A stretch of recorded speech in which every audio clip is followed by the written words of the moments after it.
Welcome, everyone. Looked like a packed house. Woohoo! Weissberg Auditorium, packed house to hear Joan Donovan.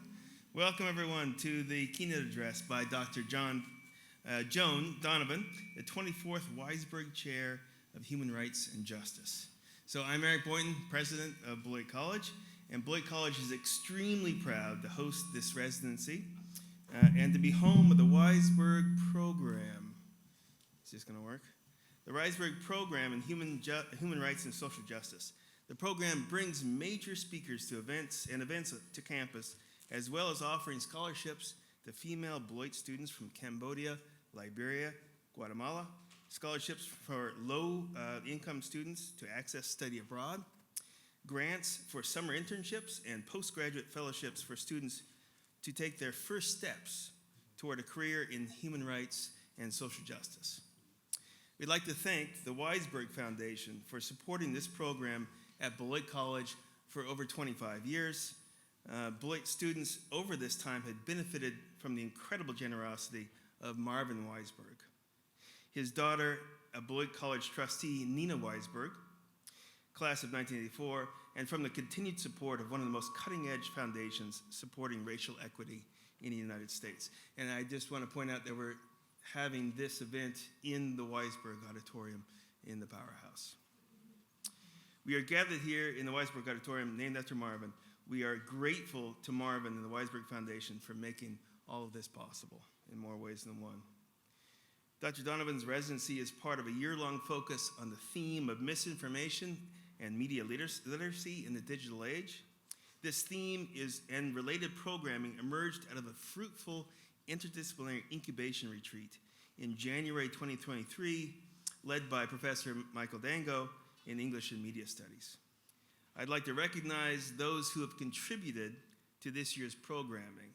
They include Professor Joe Bookman, Professor Ben Stuckey, Professor Beth Doherty, Ted Wilder, our Chief Information Officer, Haley Lott, a former student engagement librarian, Rashawn Atkins-Roan, Executive Director of the Weissberg Foundation, and Latoila Mathias, Executive Director of Progress Virginia. The co-directors of the Weissberg Foundation are Dr. Gloria Bradley, Assistant Dean for Student Success, Equity, and Community, and Josh Moore, Senior Director of Global and Immersive Learning. This year, as part of the thematic programming around misinformation and media literacy, Beloit College students have met the Owsley Scholar in Residence, Ashlyn Sparrow, about the game design and social change, the Yvonne Stone lecturer, Joe Keller, speaking about the human aspects of disinformation, and taken a course from Professor Dango, specifically focused on media literacy. We are delighted to have Dr. Donovan on campus to round out this year's programming with a week focusing on meme wars. So I got to figure that one out. Meme wars, media manipulation, and the very real problems at the heart of our democracy today. To introduce Dr. Donovan, please welcome to the podium Professor Michael Dango, Associate Professor of English and faculty leader of this year's Weissberg program. Michael.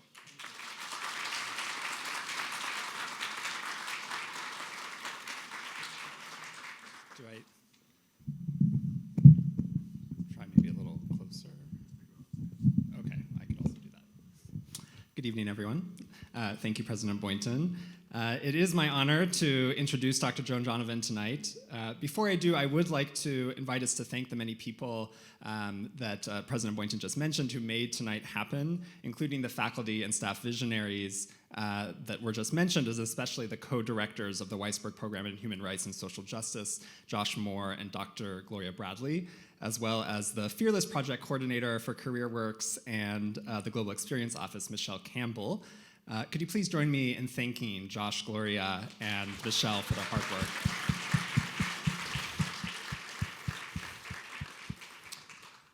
So as President Boynton mentioned, tonight's keynote capstones a year of programming supported by the Weissberg Foundation on the theme Misinformation and Media Literacy in a Digital Age, including visits from the Grace Owsley Scholar, Ashlyn Sparrow, in September, and the Ivan Stone lecturer, Dr. Joseph Keller, in November.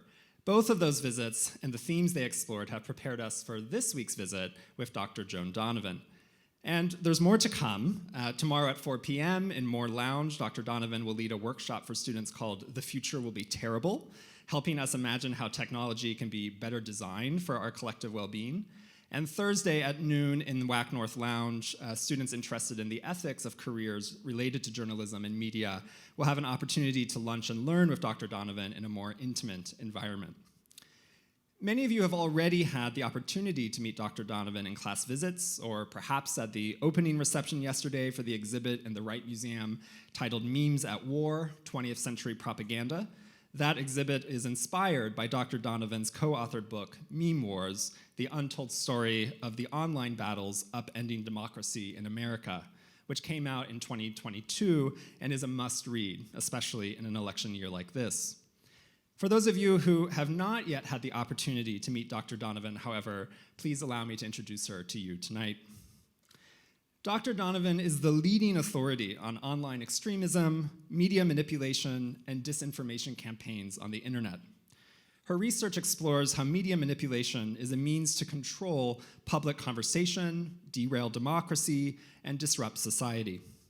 In addition to her academic research, she facilitates workshops for journalists, policymakers, technologists, and civil society organizations on how to detect, document, and debunk media manipulation campaigns. And as an ambassador between higher education and the wider public, her expertise has been showcased in a wide array of media outlets, including NPR, The Washington Post, The New York Times, Rolling Stone, The Atlantic, and more. Currently, Dr. Donovan is an assistant professor of journalism and emerging media at Boston University. Until last year, she was the research director at Harvard's Shorenstein Center for Media Politics and Public Policy, where she led a world-class lab addressing media manipulation and disinformation's impact on public health, national security, and global politics. As she discussed in a lunchtime talk yesterday, she was pushed out from Harvard because her research exposing how Meta, the parent company of Facebook, was aware of how misinformation spread on its platforms, conflicted with a $500 million donation from Meta to Harvard. This should remind us of the stakes of her research in the current media landscape, a field that is of vital importance but under threat from private stakeholders and other actors not held accountable to the common public good of democracy. From 2017 to 2018, Dr. Donovan was the research lead for Data and Society's Media Manipulation Initiative, where she led a large team of researchers studying efforts to manipulate socio-technical systems for political gain. And before that, she was a postdoctoral fellow at the UCLA's Institute for Society and Genetics, where she studied white supremacist use of DNA ancestry tests, social movements, and technology. Her research won awards in 2020 from the American Sociological Association and the Society for the Social Studies of Science. Indeed, her research was presented at the American Sociological Association's annual conference the same weekend of the White Supremacists Unite the Right rally in Charlottesville, Virginia in August 2017. That rally was a wake-up call for journalists and others in the larger public about how social media and other internet platforms provide a way for white supremacists and bad actors to organize as a social movement. It was no longer possible to think that the radically distributed networks of the internet would necessarily lead to more democracy, for instance, because of decentralized communication or the ability to speak truth to power. Just as equally, these same platforms, if left unregulated, could upend democracy. As her decade of research up to that point shows, Dr. Donovan knew this already, and she was at the forefront of educating the rest of us when events like the Unite the Right rally or the January 6th insurrection forced everyone else to start paying attention.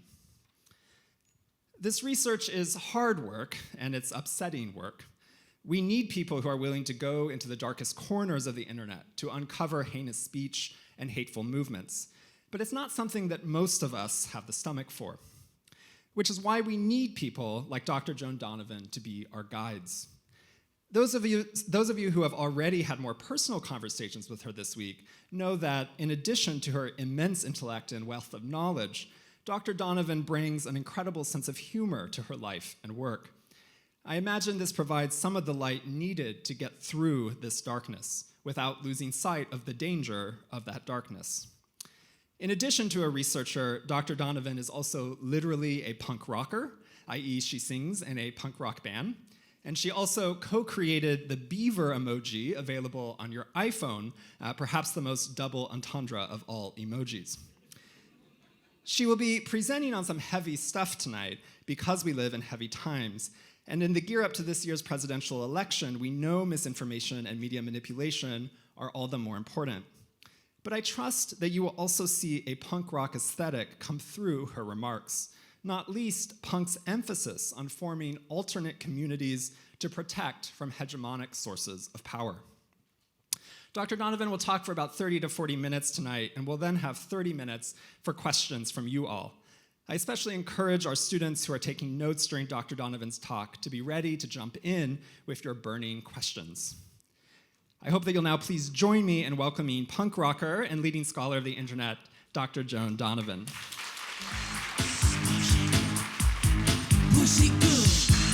Oh.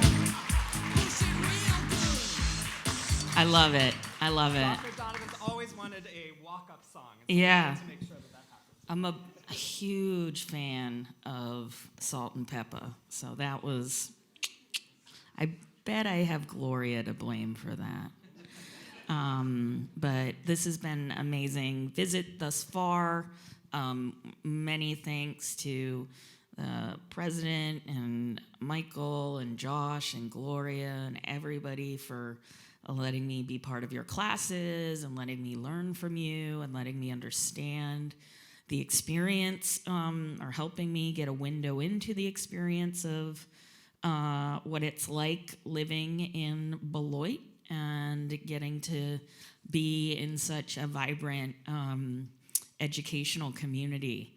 I was just saying to Eric about how I feel as if you really have to know you want to be here to come here.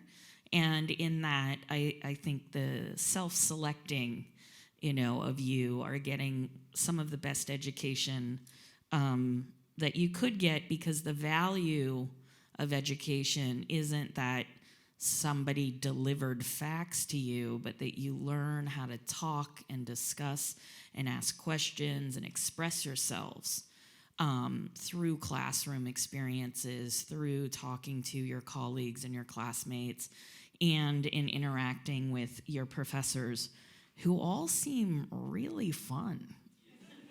No nerds anywhere. Maybe I'm exaggerating. Today I want to talk about what I call net war, and think about the new stage of technology that we are all experiencing right now, where we no longer think about social media as a tool only. We think about it as a set of tactics and also as a territory. And we have to wonder then, who is governing that new territory? And are these the people that we want to be in control of our most intimate data and our most important relationships? And especially in moments like these, where we've started to see companies like Meta experiment with literally shutting off the news in Canada. We have to wonder if these are the places and spaces we want to invest our time in, that we want to bring our friends into, that we want our family to interact with us. And it's very different from the kind of social spaces that I grew up with, where, of course we had telephones and we had conference calling or party lines, but you didn't have to produce this much media as an act of being in the world. And I feel for younger folks, it must be exhausting to have to keep narrativizing your life online as you're living it. And I want you to understand how much that is the exception to how most people have lived their lives, consuming media, but not necessarily feeling as if they are the main character in their own lives.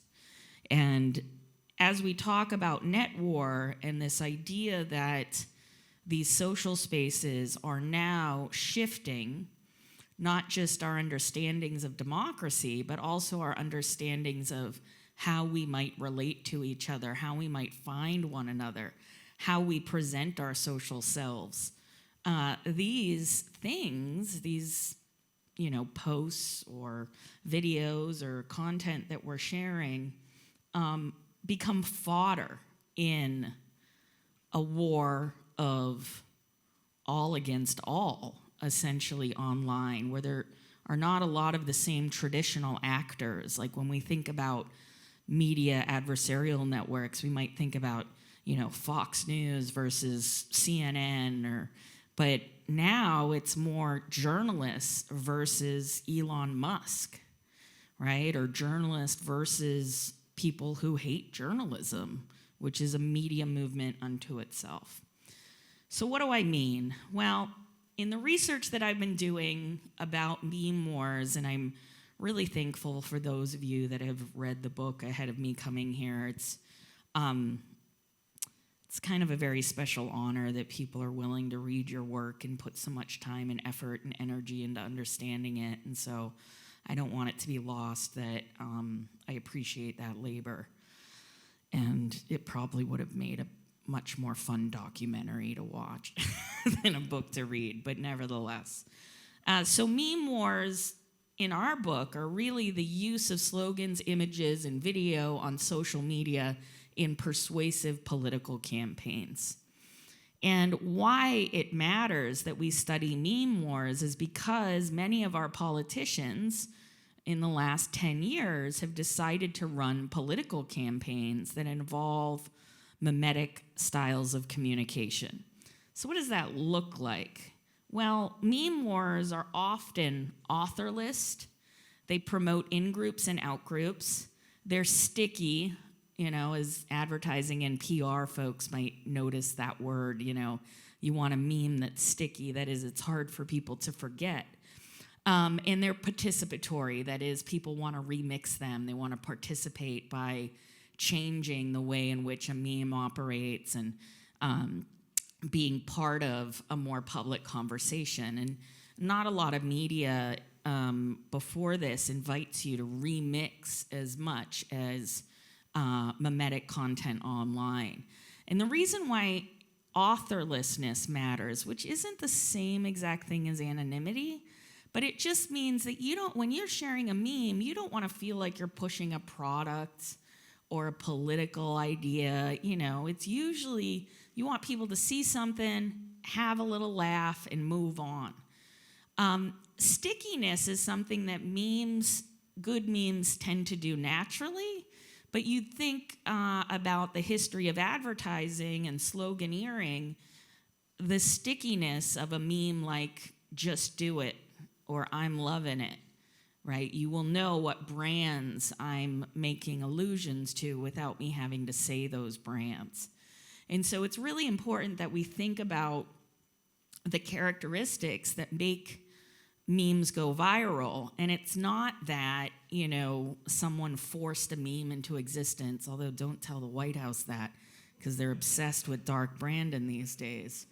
But you can't force a meme, which means to say that the openness of social media still really matters in terms of a battle over the hearts and minds of people.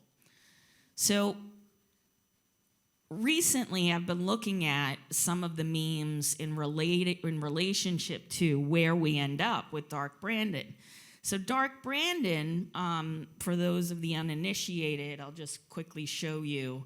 This is where, during the State of the Union, they were sharing all of these memes of Joe Biden with these red laser eyes. And it's a riff on this flopped, forced meme campaign by MAGA to rebrand as Dark MAGA. So you have Marjorie Taylor Greene, you have Representative Paul Gosar, you have Trump saying to people, this is ultra MAGA country. And they're really trying to hit a nerve like MAGA was, like Make America Great Again. They're really trying, and that slogan, Make America Great Again, was first used by Reagan before it was used by Trump. And it was also used by Bill Clinton. So now you're like, what the fuck? Which is to say that memes are always understood in a context and in a relationship, but that context can shift over time. And so what Dark Brandon was trying to do was both mash up the idea of dark MAGA with this nickname that people are using with this other meme, Let's Go Brandon. So where Let's Go Brandon came from was there was a sportscaster who was interviewing a guy named Brandon who had just won a car race. I don't think it was NASCAR, but it was one of the important car races. And they were interviewing them, and someone walked by and said, "Fuck Joe Biden." And the newscaster goes, "What did he just say?" And the race car driver says, "I think he said, 'Let's go Brandon.'" And then Let's Go Brandon became synonymous with this idea of people saying F Joe Biden. So when you show up and you see a representative like over here wearing a Let's Go Brandon mask in Congress, what they're doing is they're making a political statement. They're trying to show that they're part of an in-group. It doesn't really matter where the meme came from originally. And it's participatory. That is, you want to bring the meme to life. When you want to remix the meme and you want to make it more prevalent. And here's a picture of Ted Cruz next to someone with a sign that says, "Let's go Brandon." So during the State of the Union address, though, the White House or the Biden-Harris digital strategy team for the first time ever posted to TikTok. So this is only a couple of weeks old, right, this news. And a lot of people are saying, TikTok? Oh my God, that's Chinese spyware. Doesn't the president know? And the way in which we've come to understand and think about TikTok has been shaped by other tech companies wanting us to believe that it has some kind of inherent security risk that their apps don't have. But when the truth of it is that you are going to get legislation that is essentially a meta PR campaign that started back in October when boomers were asking the question, why do all the young people online seem to be supporting Gaza? Why are they posting ceasefire content?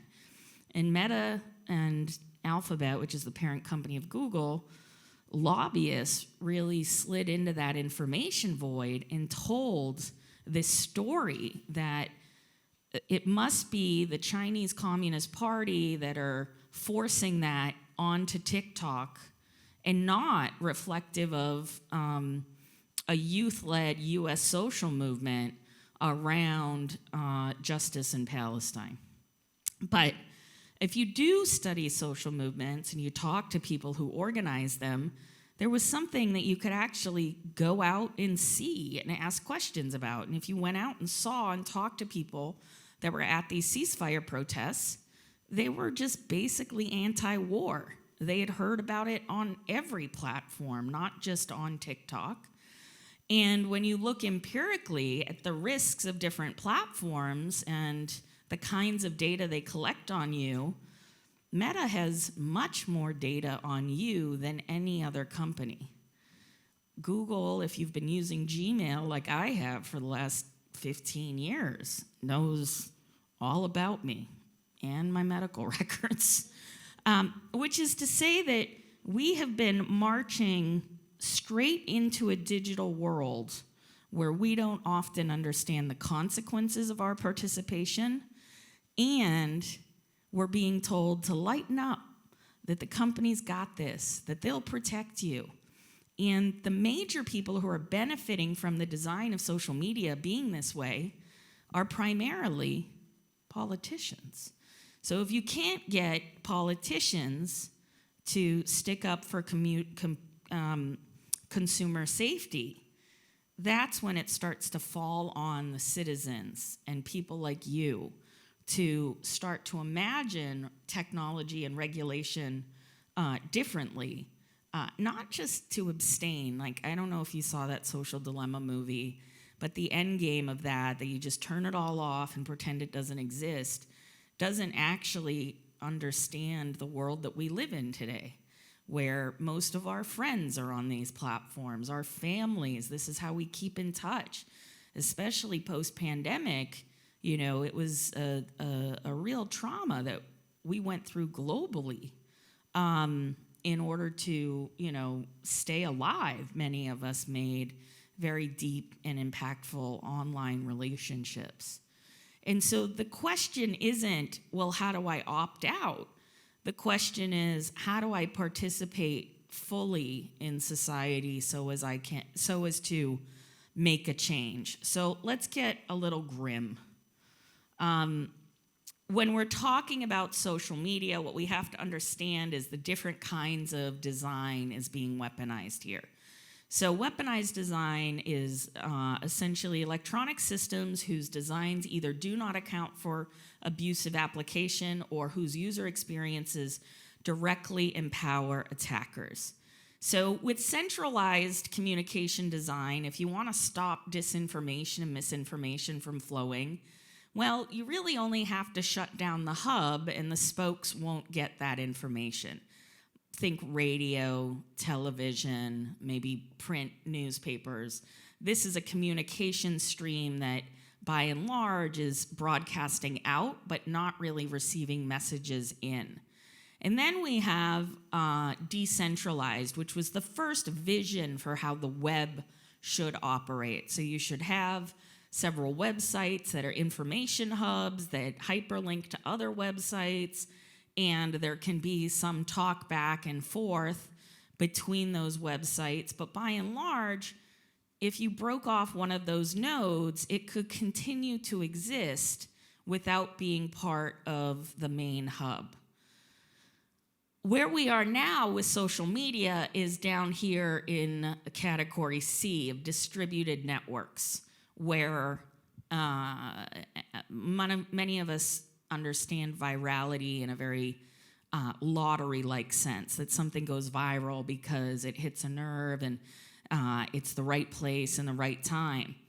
But generally what's actually happening behind influencer economies and industries, and even disinformation as an industry, is that a lot of these nodes are communicating all kinds of information to each other, and they choose to work together in order to manipulate an algorithm or to manipulate someone in power to repost their content.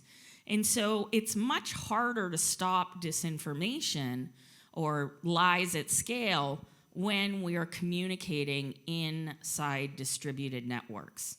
Because even if you want to stop disinformation on Facebook, there's no guarantee that X or YouTube is also going to stop that information from flowing.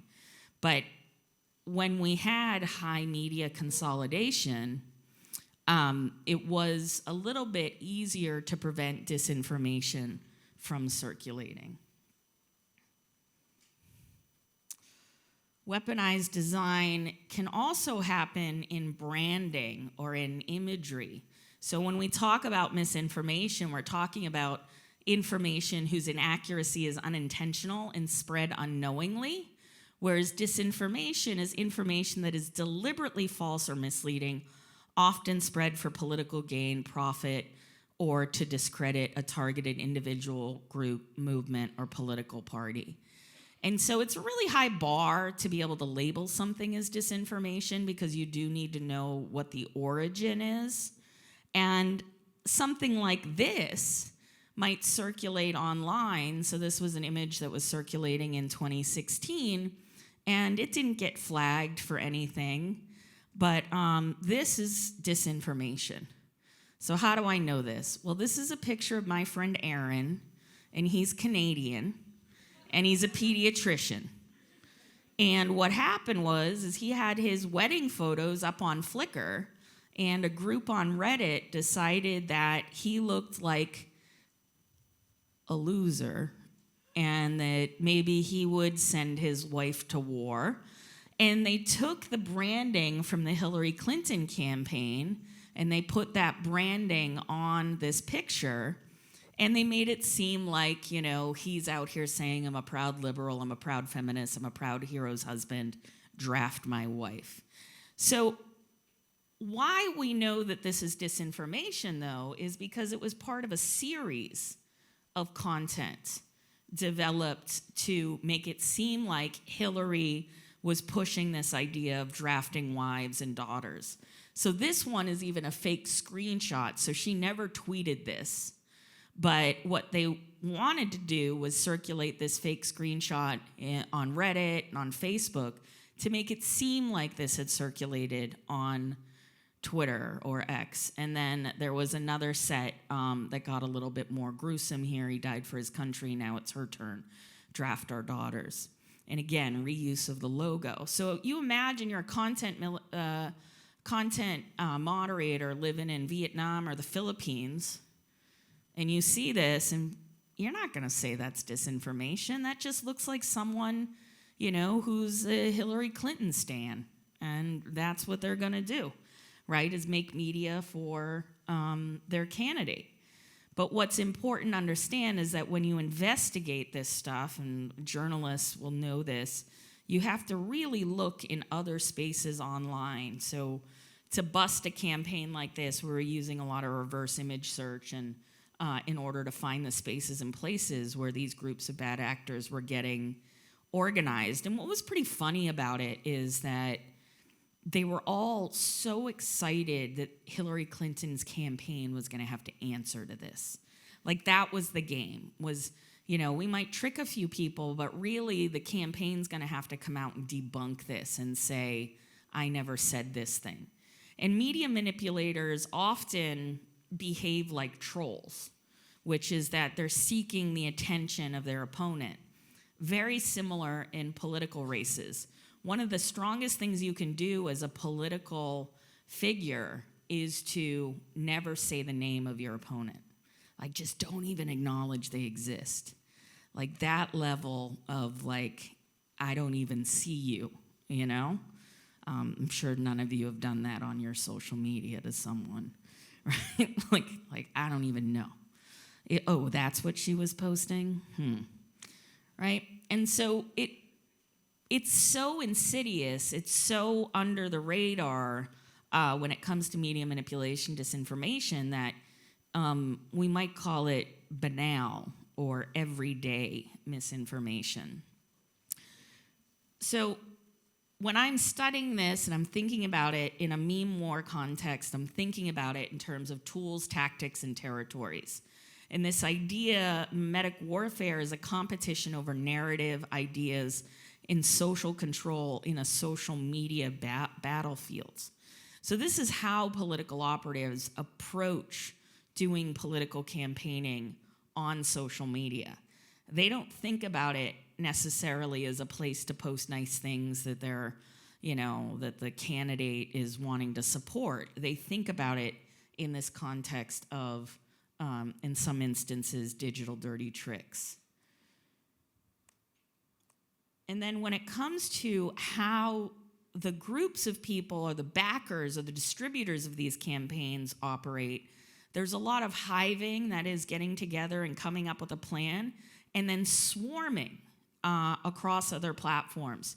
So open source projects operate in a chaotic style where methods, materials, and ideas are held in common, copied, traded, and shared, and the state of things is in a functional but seemingly constant flux, right? So great mimetic warfare campaigns make the target feel as if the world is crashing down on them, especially if the meme war is using networked harassment to spread their messages. And the idea then, if you are being targeted, either you're a scholar, you're a political candidate, you're a journalist, the feeling of being harassed in this way is instantly you want to shut down your account. Instantly you want to go, out of the limelight.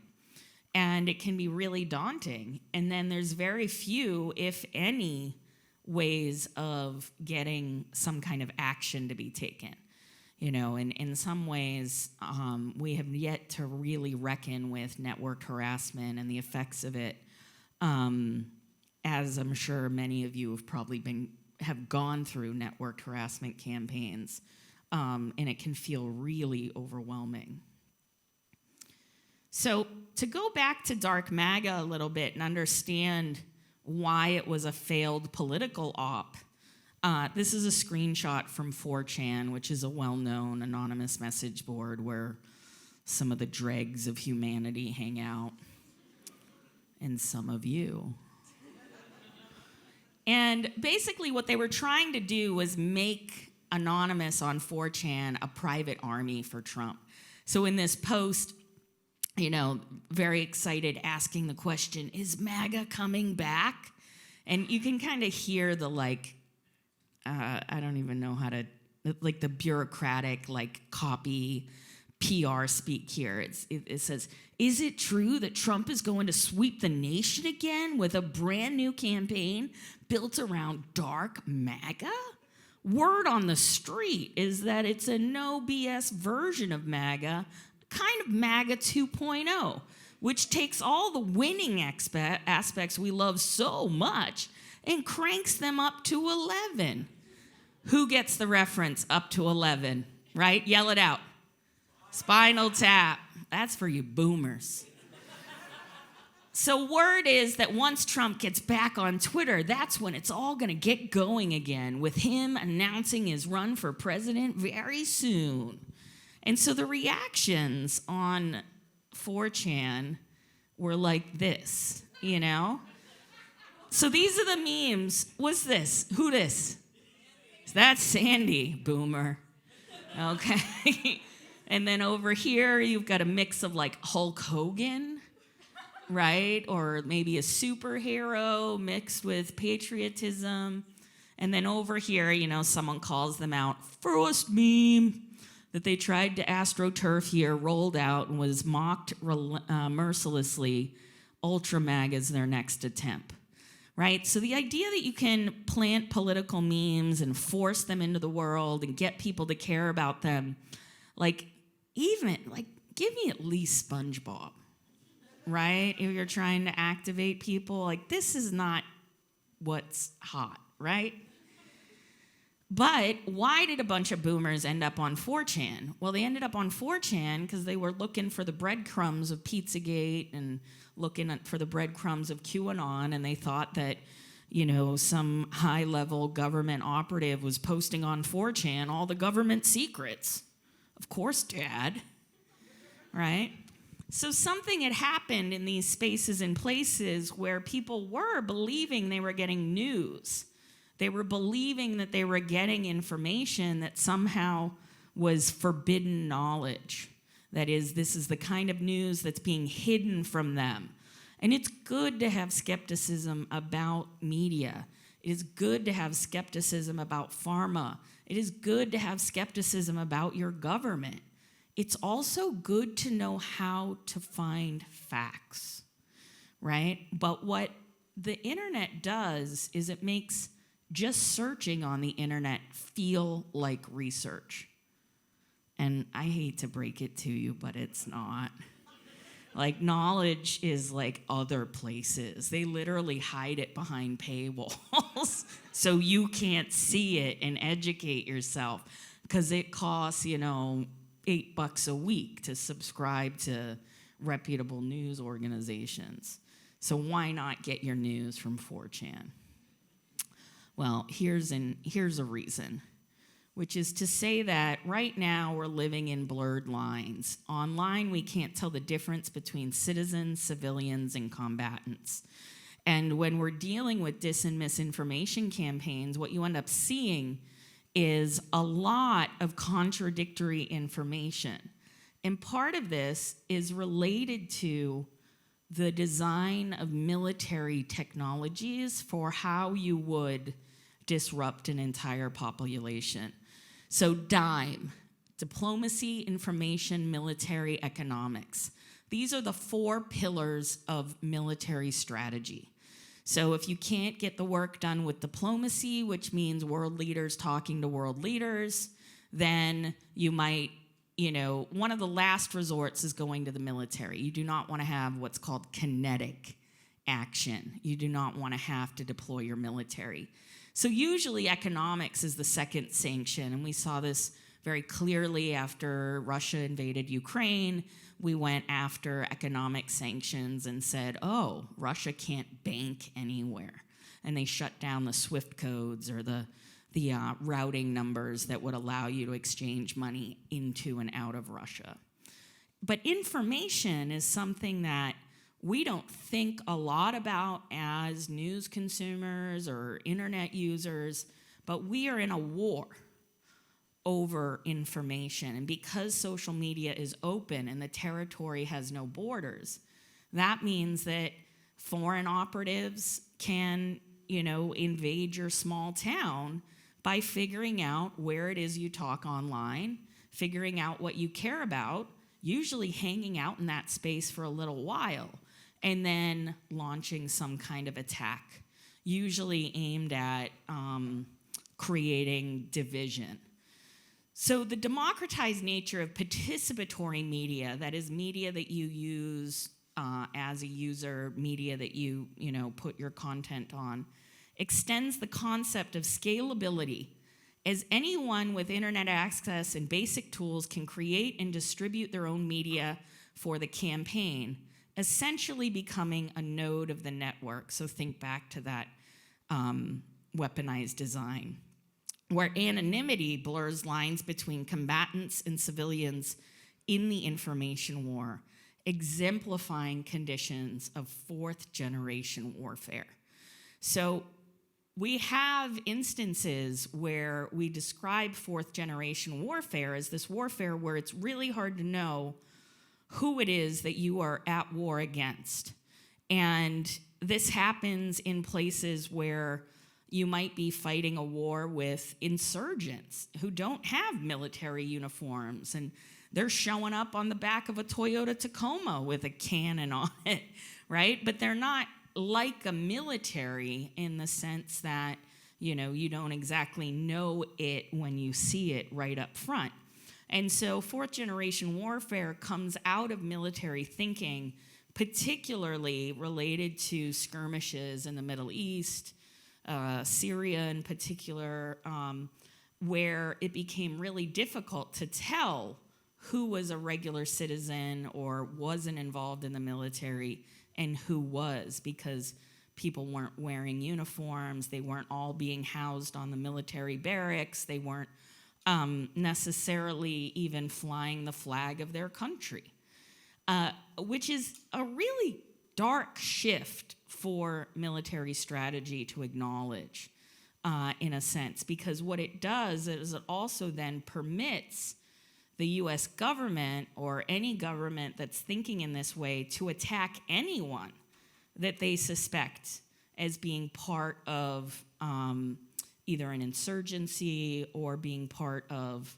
another government's war strategy, which is something that we're seeing play out, unfortunately, right now in Gaza, right? The claims that Hamas is hiding behind humans or living in the basements of the hospitals, that is quintessential 4th generation warfare thinking, because then there is a rationale that says it's okay to hurt civilians on the way to hurting insurgents. And if we think about it then in the context of social media, it gets even more bleaker, because that gives the government the impetus and the desire to continue to surveil us. And the surveillance doesn't necessarily have to come from big, bad, spooky NSA. It can also come from other places, because unfortunately, the internet has made everybody a cop in a weird way. You're kind of looking at other things. There's a lot of suspect activity. And unfortunately, it is a surveillance tool. at its most basic. So let's talk a little bit more about net war. So according to a study at the Oxford Internet Institute in 2020, cyber troops are government or political party actors tasked with manipulating public opinion online. There are 81 countries who use cyber troops. Cyber troops use social media and the internet as it is designed. These aren't hackers. They're not hackers. They're not magicians, okay?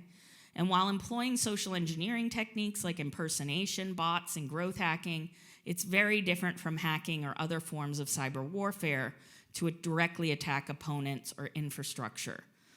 Cyber troops have spent multiple tens of millions on online advertising in order to force people to see their content. And as an example, Iran attacked Palestine on Facebook and then attacked Israel on Twitter, both in 2020. So different countries are going to participate masquerading as citizens in other countries in order to push propaganda or other kinds of divisive materials. And it's not the case that this is just something that's everyday users of social media. Governments are pouring a lot of money into creating social media as a battlefield where you and your friends in your networks are the targets of that information war. So what does it look like? Well, social media is no longer a simulation. It's a splintered reality. So Adobe stock photos, where if you were searching for Gaza conflict, these are all AI-generated photos that you can get from, Adobe about what's happening. These are fake images of Gaza. Over here is a little bit more even insidious to me because this is footage. Palestinian kids hold their cats under the rubble in Gaza. Look at these poor babies. I'm talking about the cats. No, I'm fucking with you. What the problem is here is there's no children hugging their cats in the rubble in Gaza. This is meant to do something to you. It's propaganda. It's meant to make you think and feel in a certain way. And this is stuff that's circulating openly on social media. And when you look up things like, Palestinian children, this is the kind of images you will come across. And it can be confusing for you if you expect to see news or information that you think is reliable, and what's actually being circulated is propaganda. So in today's net war, there's all kinds of different tactics that are being used by media manipulators, including this most prominent kind, which is called recontextualized media. So Cheyenne is one of the best in the business, works at Wall Street Journal, every day posts more and more content that's been manipulated. And so he says here, online misinformation is rampant following the escalation of violence between Israel and Hamas today. The video of a tower block in Gaza being hit by a missile is from May 2021, not today. It was captured live during a BBC Arabic broadcast at the time. So pictures of warfare, forest fires, people dying, these are atrocities, but they are being utilized in different social media contexts in order to win the hearts and minds of everyday internet users.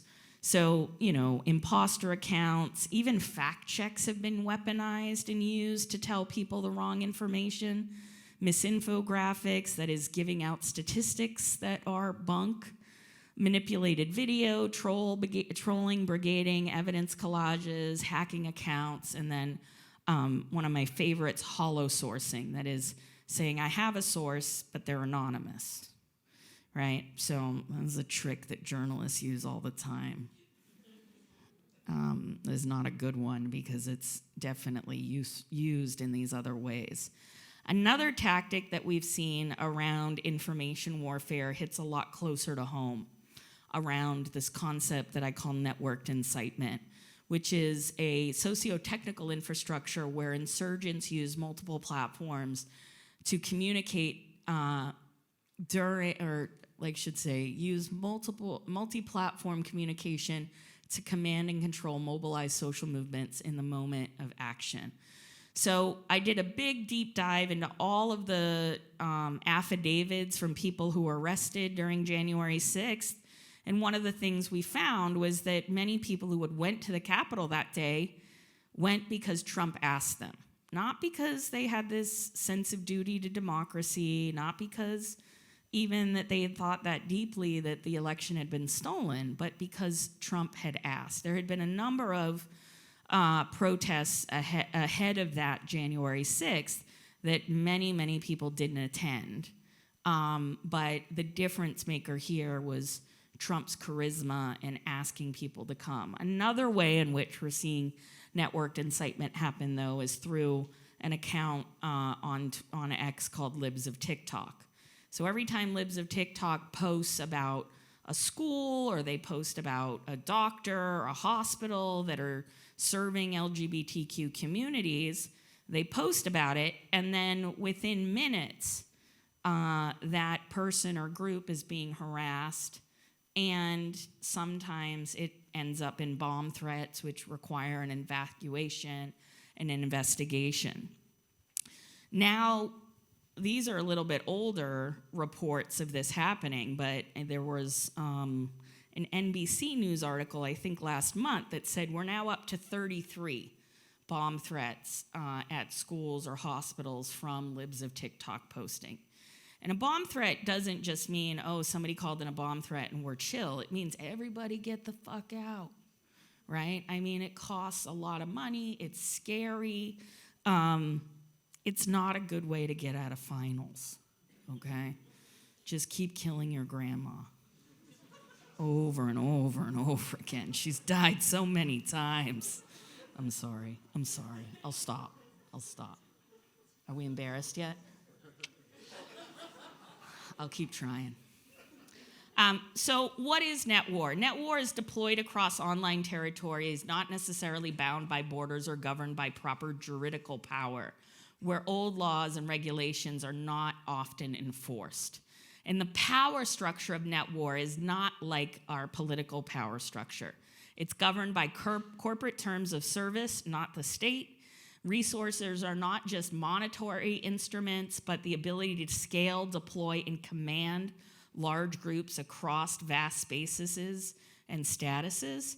It imposes a reality through media manipulation and the use of meta-narratives. And it gives rise to a new power elite while eroding Democrat institutions. So in many ways, Zuckerberg and Musk are like the new Murdoch. So where is it all going? The future, generative AI. Ba-ba. Dun, dun, dun, dun, dun. Sorry. A really interesting thing happened in January on Twitter where people were sharing AI pornography of Taylor Swift. And Yvette Clarke, who's a Congresswoman representative, said, "What happened to Taylor Swift is nothing new. For years, women have been targets of deepfakes without their consent and without advancements in AI. And with advancements in AI, creating deepfakes is easier and cheaper. This is an issue both sides of the aisle, even Swifties, third political party, should be able to come together and solve." What's important here is that Swifties care a lot about Taylor Swift's image, about her persona, about who she dates, about who she doesn't date. Gaylors, what's going on? And what's important about that is they study her. They study her every movement. They, in many ways, are like detectives. So they will do everything in their power to protect her. But many of us don't have that luxury. So deepfake technology, we're being told, well, you should be able to know it when you see it.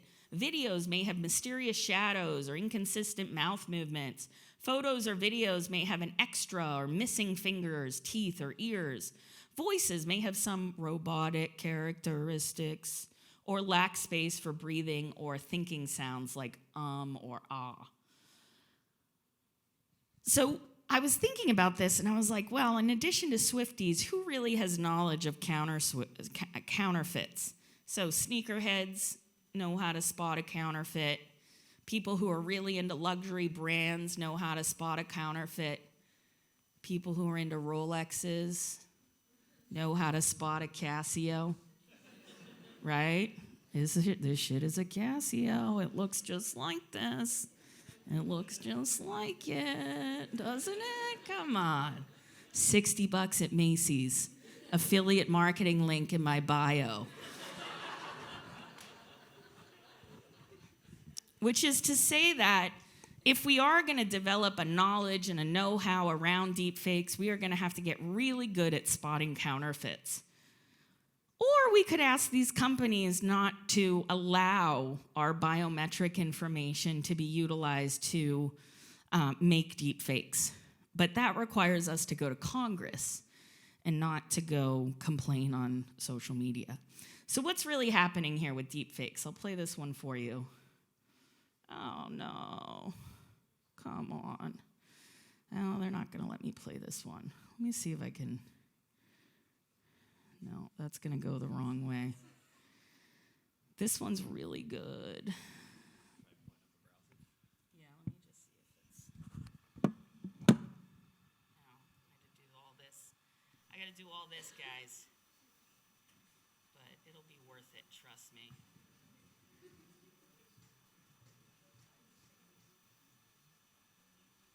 Anybody got to go to the bathroom and vape? Now's the time. Y'all don't pee this much, I can tell you that much. No, that didn't work.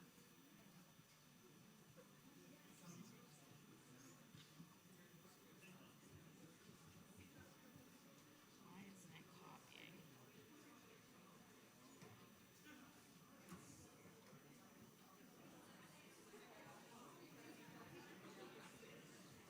Control C? Yeah, I'm using the wrong kind of computer for too many years. There we go. No, we're offline. All right, y'all. Settle down.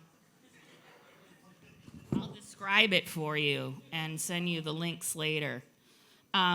Which is to say, from current slide. So this one's interesting because it looks like a news interview with AOC, and instead of being asked about what she's actually asked about, which is foreign policy in the interview, someone has remade it so that it sounds like she lost a swimming race. And she's just like, it's not fair.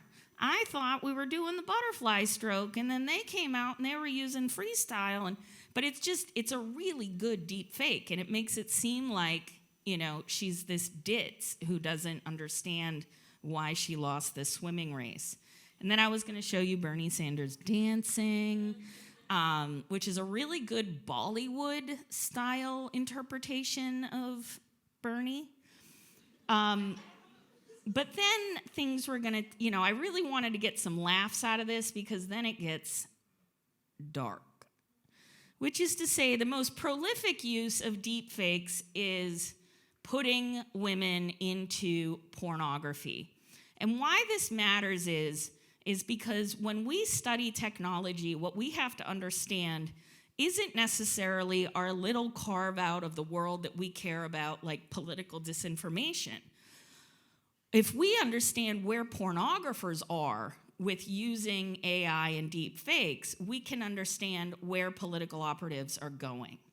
So, is everybody over 18 in here? No, I'm not going to show it. I'm kidding. I'm kidding, y'all. I'm kidding. It's nighttime. But what I will say is that pornographers have become really good at erasing, let's say, extra appendages, a third or fourth nipple, for instance. And why pornographers are good at this is because they will solicit on Reddit, people will say, I want this person's face with this pornography scene. And then not do they just take money and then run it through software, but then they also enact quality control. so that you don't see 2 wieners and 4 boobs, and unless it's like many people. Sometimes it's the same person. It's a lot to take in, I know. And it cuts all ways. It's not just AOC, it's Lauren Boebert, it's even MTG, right? Marjorie Taylor Greene. Any woman can become part of this. Did I forget to take something off there? I don't know. Yes, is that my search history? Yeah, no, that's my poor research assistant. She's great. She's such a sweetheart, but it's awful. But I bring this up to let you know that when we're studying technology, the point isn't just to study what we care about, like democracy. We also have to understand the state of the art. And one of the hidden histories of the internet that not many people have told is how we end up with an internet designed the way it is, and the way in which the internet is likely to be shaped in the future. And a lot of it has to do with the porn industry. So there's a great chapter by Sophia Noble in her book, Algorithms of Oppression, about searching for black girls. And anytime you search for content that just has the word girls in it, you're likely to end up finding pornography. Not the same thing as the library, not the same kind of research, right? But I'm not necessarily worried too much about AI deepfakes in this realm, because very rarely are people going to go, yeah, that must be Marjorie Taylor Greene's sex tape. Although maybe that'll happen. I'm much more concerned about what we call white propaganda, and this will be my last point for the evening, which is to say that propaganda where we know what its source is and we know what it's doing, and it's much more banal than that. Like Trump hanging out with black people. Totally normal, right? He's just on the stoop, hanging out with black guys, right? This is because his SneakerCon campaign didn't work out. He didn't get he didn't get that photo op. So how we know this is fake is there are many missing ears that would be showing up, and Trump has 3 fingers this time. Just 3 on that hand. 2 on this, but maybe another, and a thumb. And then this one, does anybody spot what's wrong here? 3 hands, an extra hand. Wouldn't that be nice? They'd have an extra hand. Just 2 black guys talking about Trump and MAGA. One guy's got 3 arms. It's awesome. And here's another one, just hanging out with the ladies. Just enjoying himself. I don't know where the headband comes from on that one, but otherwise checks out, right? Which is to say that when we care about and we understand what the technology is capable of, when these kinds of photos end up in your feed, you might not think twice about them, just like you didn't think twice about the picture of my friend Aaron, asking to draft his wife. So what's important here about net war is that social media is a battleground and no longer an emerging technology imbued with the possibility of fostering social change by giving voice to small groups. Social media has become a tool of the powerful to dominate, harass, and coerce vulnerable groups. And if we do not acknowledge this shift, the freest speech will benefit only those who are already very powerful. And so the last parting thought before we get into Q&A is that we don't lack technology policy in the United States. Technology is the policy until we change it. And so these companies can roll out more and more and more invasive technologies that collect your information, collect your private information, collect information on children, and everything is permitted because in the mind of a technologist, if it's not illegal, it is okay. It's fine to design. I had talked to a few of you that had been here in Beloit long enough to remember when they dropped off a bunch of scooters downtown and people started to destroy them. That's one kind of revolt. But by and large, Lime scooters were able to show up in public because there was no law saying you couldn't start this business. And we don't do policy like that for the most part. And so one of the laws that I think we must pass, and we must pass soon, is already something that your neighboring state, Illinois, has, which is the Biometric Information Privacy Act. And what that would do, if you had that law here in Wisconsin, would stop deep fakes in their tracks. Because if someone did make a deep fake of you or did steal your face print or your voice print, it would be akin to stealing your DNA or your fingerprints. And you could sue them and you could get some decent cash out of it. I heard that just by rolling out the technology that Meta did to auto tag friends, they got fined $650 million for that. So when I'm worried about technology, it isn't always that I'm worried about the big behemoths. I'm also worried about companies like Clearview AI or 11 Labs that are developing facial recognition and voice recognition and cloning technologies that will take the fun out of being you. Because anyone will be able to impersonate you, call your grandma, ask to Venmo $20. Anything can happen when you are no longer entitled not just to your identity in a financial sense, but your identity in your own personhood and your face and your voice and the things that we should hold most dear about who we are. So with that, let's have some questions. Thank you.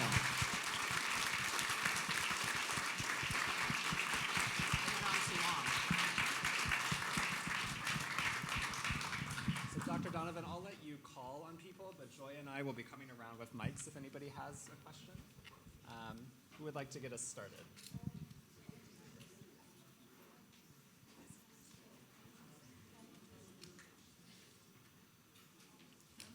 We'll let folks settle in a little bit. Yeah. If you need to skadoots. Okay, great. Thank you. Coming as fast as I can. Hi, my Hello. name is Martu, and I'm a student of International Relations and Environmental Studies. Thank you very much for the keynote speech. And in a few of my classes, most especially environmental classes, we've been talking about infodemics. Yeah, so similar to what you were saying, I'm just kind of concerned about considering how there's a lot of conspiracy theories going on, especially this election period. What do you recommend as students or maybe young people considering as a safe resource for gathering information, so as they don't get misinformed or continue with the disinformation that is going on? Yeah, I think it's really important for people to generate their own information sources and stick to them. It's much harder to get hoaxed if you're reading the Washington Post every day than it is to let the news find you on social media, because usually when the news is finding you, there is some kind of political or financial motivation behind it. And when it comes to health data, a little bit of scientific literacy helps. It goes a long way.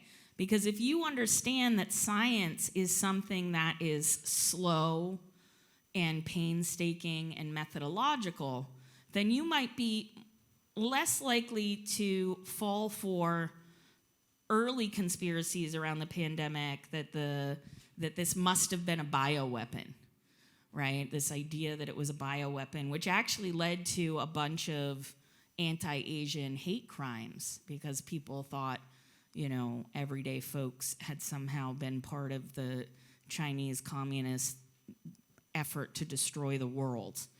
Or the conspiracy theory that there was a bioweapon because Joe Biden wanted to win the election. But then I was like, why would he kill Italians, though? They're so nice. So there's a lot to unpack there, but I do think that it's really important for people to pay for their news and to have a healthy level of skepticism when a bunch of news organizations are not reporting the same thing. Like anytime someone says to you on the internet, I know something they don't want you to know, they don't know it.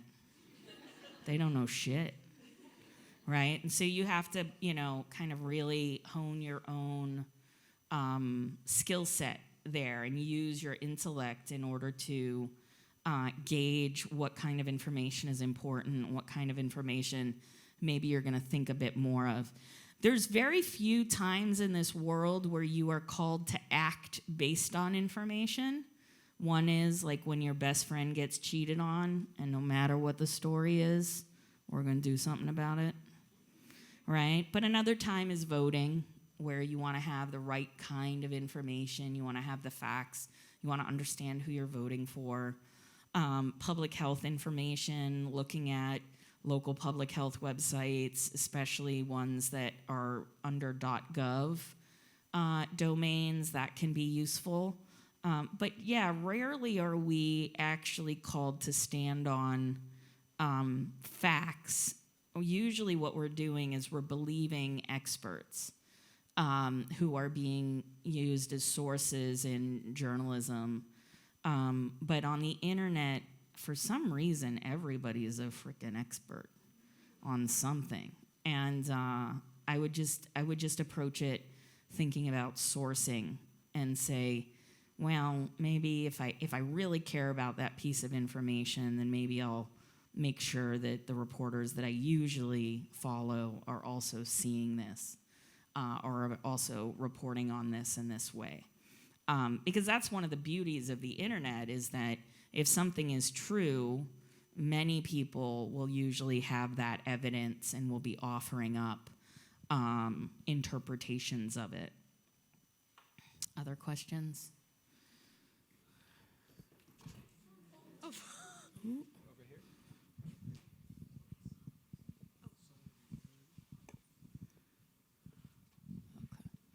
Yeah, we'll go to you and then Okay. up there. So over here first. Okay. Thanks, Thank sir. you so much for your speech. My name is Bisrat. I'm hopefully going to major in poli-sci, but Good luck. yeah. They're ruthless. I've seen, yeah. So I'm an international student, so the politics back home is very different than the politics here. But my question is, does digital warfare or digital propaganda affect first world states more than third world states, or is it the other way around? It's a very good question. And it really depends on how the media system is designed. So if you go to a country like Russia and you talk to everyday Russian citizens, and they know the state-run media is propaganda. So, they're operating on that level already. Everyday citizens in China know to some degree that what they're being fed is propaganda through the news, which is why it's really important for us to think about uneven development around technology and propaganda. In many ways, the U.S. has enjoyed a very long contemporary history of independent journalism. But unfortunately, what the internet has done is it's made everything that would be local global. It's decimated local news. And local news is the thing that you need in order to make decisions about where you want to live, where you want to send your kids to school, what kinds of jobs you might want in that town. Like if the DA's office is known to be very corrupt, or the mayor's office, because there's good local journalism, then maybe you say, oh, maybe not Beloit, but the town over, right? So I think that I don't know of any studies that have measured this in any way, but I do think that uneven technological development around media in different countries, we shouldn't celebrate social media as if it's the end of propaganda and the coming of free speech and free information. Because the examples I've shown you here, for the most part, are political operatives launching campaigns through social media in the US. But it is a complicated question in terms of propaganda, because every country, every nation plays in propaganda. Money, the design of money is propagandistic. Who they decide to put on the money, the kinds of history that money invokes is a kind of narrative about the state and about the state's power. And so, it's impossible to get away from propaganda, but there are better and different ways of discerning it and then understanding what the stakes are for you or your community or your people. So we have a question back here, and then we'll probably have time for 2 or so questions after that. All right, I'm like Caroline looking into the light. Who got that one? No, I'm saying, who got my joke? Caroline, look into the light. Don't go into the light. Who? Poltergeist. Thank you. Another boomer. I know my people. Okay. Hi, I'm Bianca. I'm a health and society major here. My question is mainly about how you discussed how within every country's government, it has its followers that try to manipulate with misinformation and disinformation for political gain, like such as the MAGA followers. So to what extent do foreign actors interfere in domestic politics by spreading disinformation and misinformation through social media channels? Yeah, this is a good question. And if we rewind to 2016, where you were all babies, but I was a full-grown baby. We knew that Russia was meddling in US politics because they had spent money on Facebook delivering ads that were anti-Hillary Clinton, anti-Bernie Sanders, pro-Trump, but then also, like, Russia was posing as a young trans teen, and Russia was posing as United Muslims of America, and they were posing as patriots in Texas, called a group called the Heart of Texas. So what they had done is they had created about 150 different issue groups, both on the left and the right of issues, and then really set a course to polarize people on those issues. And in a way, it made us all afraid to talk to each other, all afraid to approach each other about what we cared about politics. It also had this narrative that some people were evil and other people were good, right? And that is something that we see very often offered up in place of policy discussion. So we know that different foreign governments are meddling in all kinds of social issues in America, but the idea that it's just happening on TikTok is dumb, as a dumb idea. Because what we know is that these tech companies do not really invest in community safety. They don't invest in consumer safety. They don't invest in making sure that people have access to high quality information, or what I call TALK, timely, accurate, local knowledge. We've never built a search engine for knowledge other than library search. You know, if you go over to the library and you search the catalog in the library, you're likely to get some access to things that we would call knowledge. But journalism is a kind of knowledge. Journalism has to follow a method, and they have to do it, if they're at a reputable news organization, they have to do it right or they're going to get sued. Right now, if you post defamatory, libelous content on social media, good luck getting justice, right? So we do know that it's happening. We just don't always know to the degree that it's happening. And then these tech companies have, instead of marching towards transparency have, just last week, Facebook took away a tool called CrowdTangle that many journalists and researchers use to study the platform itself. And they took that tool away because it was the thing that was allowing journalists to write stories about what was broken on Facebook. So it's difficult to unpack the difference between foreign actors and domestic actors as well, because sometimes a campaign will start in the US, they'll find some aggrieved, folks, and they're pumping out content, and then foreign actors will just, it'll give it the juice. It'll just amp it up a bit to make sure that the algorithms see it and flag it as fresh and relevant and worth circulating, or worth bumping up in search. So there's a lot of ways in which what we might call the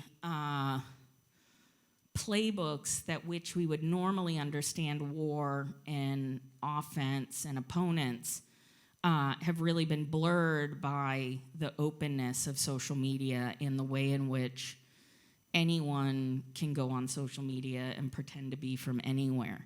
But what's also interesting about anonymity online is the way that Facebook has built its architecture around the net is very clear to researchers that Facebook knows who everybody is and what they're looking at anytime they go on any website. Which, you don't want to be the guy with the search history darker than a sea trench, okay? Just be careful out there. Incognito ain't gonna save you. I know, it's hard lessons. All right, time for one last question.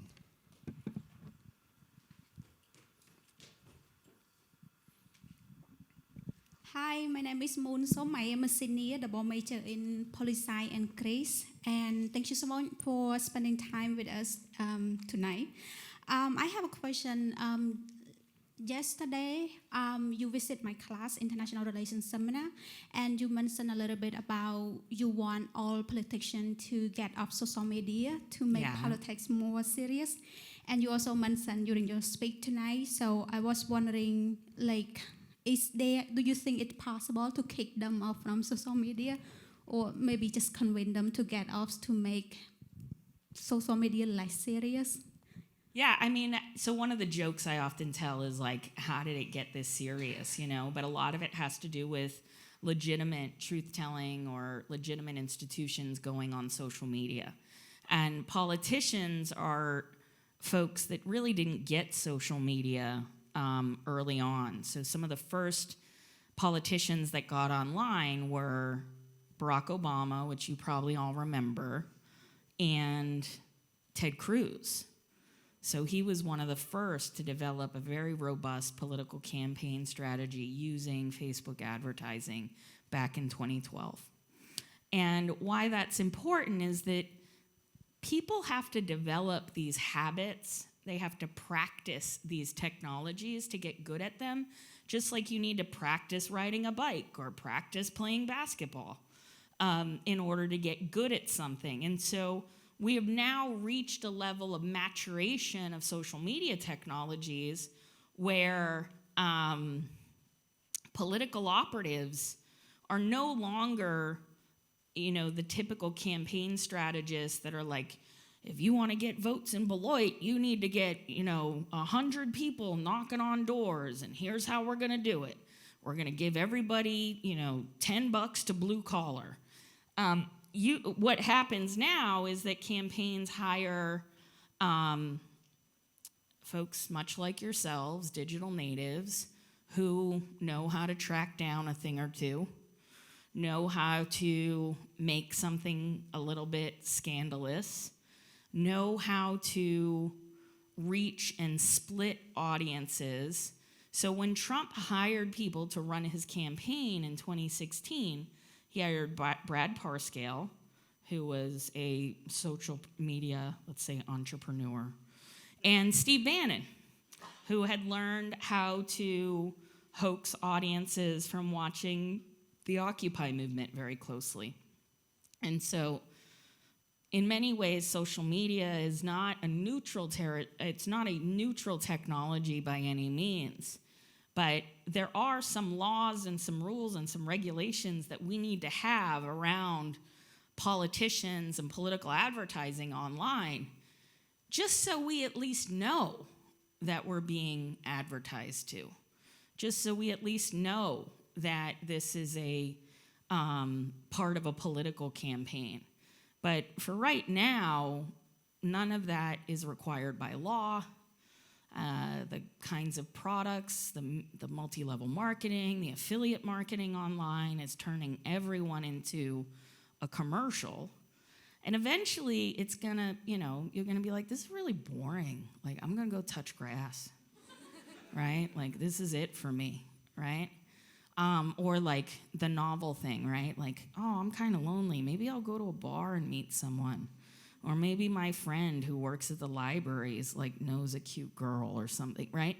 Like, there are gonna be ways in which these technologies start to feel exhausting and too much, and you're going to want to have close friendships and relationships that are built on knowing one another and understanding one another, and having those close and personal relationships. But in the meantime, it's up to every one of you to defend digital rights in this era. And it's up to every one of you now to, contact Congress members or local politicians and say, we want that Biometric Information Privacy Act here. That seems like a really good idea right now. And start to form those coalitions and get your political science professors to teach you. There's a song online about how a bill becomes a law. But I'm pretty sure your professors know a little bit more about it than I do. Does anybody know what's the reference? That's it. That's for me. Thanks.